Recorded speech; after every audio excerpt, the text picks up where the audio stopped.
Today we're doing a little bit of division of polynomials. So we are going to take a look at how we do those. So on the top here for our numerator, we can see if we can pull something out here. We can't just get rid of things the way we want to get rid of them. I mean, I guess you can, but again, I'm going to show you just how to do things to kind of simplify it one way. Again, this is not the only way, but I'm just going to show you so you can see why it works. So I'm going to factor out a 2 here. If I factor out a 2 here, what's going to do is you're going to have, they both have 2 go into them. So 2 times what gives me 2y? That would be y. And then plus, because this is a plus, 2 times what gives me 30? And that's 15. And then we can divide by 2. Now you have a dividing of 2 up here, divided by here. That leaves you with this left over, y plus 15. Now let's take a look at the next one. You're going to do the same kind of thing. You can pull a 5 out right here. And then what's left is x. 5 times x is 5x. Plus 5 times 2, y would get me 10y divided by 5.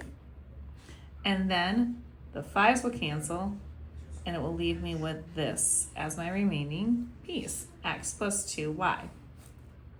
You can also just divide, really, if you want, if it's more comfortable for you. 5 goes into this once, which leaves me with just the x. 5 goes into the 10 twice, leaving me with the y there. It's the same concept, but again, do what's best for you. If you feel more comfortable one way or the other, that's fine. Here, we're going to pull a 4 out. I'm only showing you the factoring because you're going to need it for some of the other stuff. 4 times x will give me 4x. 4 times what will give me 20? That would be a positive 5 over the 4. The 4's will cancel each other out, leaving me just with x plus 5. So again, you could have done the same thing. The 4's could cancel, leaving me just with the x, and then you could do the plus 5 because 20 divided by 4. Whatever makes you happy. All right, now let's go down here. This is where it gets a little tricky. So, and it would help if I maybe finished this problem here.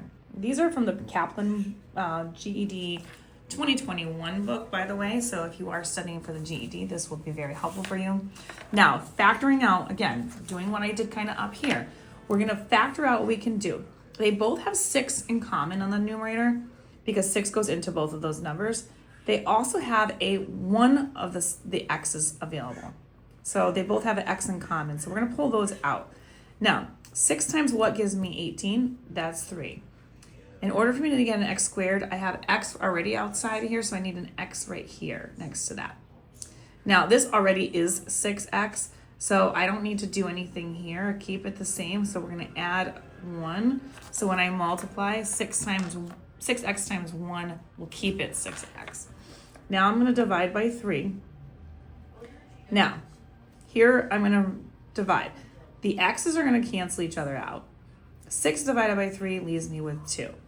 So now I'm going to have 2 remaining in the numerator. I have a 3x plus 1 still hanging out. And now I'm going to do a little bit of distribution. 2 times 3 is 6. That's x's, so that's going to be 6x. And then 2 times 1 is 2. And so my finalized answer here would be 6x plus 2. Go ahead, and we're going to do the next one here. Again, we're looking at that one. You're going to pull out what you can pull out. I can pull out on this one a 2 because they both have 2 in common. They both have an x in common. And then I'm going to go ahead. 2 times what gives me 10? That's 5. X times what gives me x squared? That would be another x right here. Plus 2 times what gives me 6? That would be 3. There's already an x here, so I don't need another one. So we're going to close that up. Divide by 2x. And then the 2x's can cancel. And that's going to leave me with this 5x plus 3 as my finalized answer for that one. My last one here that I have, there's not really a whole lot I can do. This is kind of all factored out, really. But the x plus 4 is written twice. It's here, and it's also down here in the denominator. These are all of these can cancel. They all are going to knock each other out. All that's going to leave me with is this right here and this right here. X minus 6 There's your finalized for that one. And if you want more questions like these, find them on my YouTube, Instagram, and TikTok at U1Algebra. All these are located in the GED playlist. And I do have additional ones for polynomials that you can check out. And don't forget to like, share, follow me for more. And I'll see you soon. Save this one for later.